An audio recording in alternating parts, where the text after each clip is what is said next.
నారాయణపేట కొడంగల్ ఎత్తిపోతల పథకం అమలు చేస్తున్న సీఎం రేవంత్ రెడ్డి, ఎమ్మెల్యే పర్ణికారెడ్డి, కుంభం శివకుమార్ రెడ్డిలకు కాంగ్రెస్ పార్టీ ఆధ్వర్యంలో పాలాభిషేకం చేశారు. నారాయణపేట కొడంగల్ ఎత్తిపోతల పథకం అమలు మాటను సీఎం రేవంత్ రెడ్డి నిలబెట్టుకున్నారు.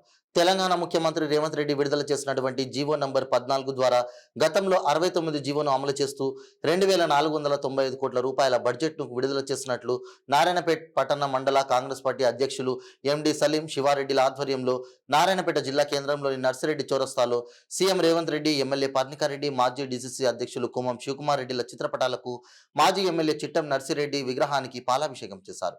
కాంగ్రెస్ పార్టీ ఆధ్వర్యంలో స్వీట్లను పంపిణీ చేశారు. ముఖ్యమంత్రికి నారాయణపేట జిల్లా వాస్తవుడిగా కృతజ్ఞతలు తెలుపుతూ గత 10 సంవత్సరాలుగా బీఆర్ఎస్ ప్రభుత్వ నిర్లక్ష్యంతో నారాయణపేట కొడంగల్ ఎత్తిపోతల పథకం ఆగింది. ఈ ప్రాంతపు బిడ్డ, కొడంగల్ ముద్దుబిడ్డ రేవంత్ రెడ్డి ముఖ్యమంత్రి అయిన 60 రోజుల వ్యవధిలోనే నారాయణపేట, కొడంగల్, వికారాబాద్, తాండూరు, మక్తల్కు సంబంధించిన ప్రాంతాలు సస్యశ్యామలం కావడానికి జీవో విడుదల చేసినందుకు ధన్యవాదాలు తెలిపారు.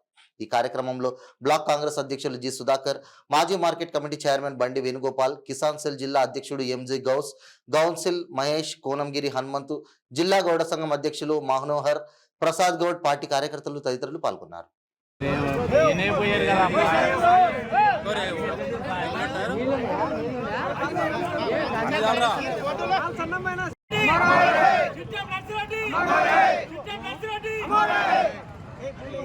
జై కాంగ్రెస్!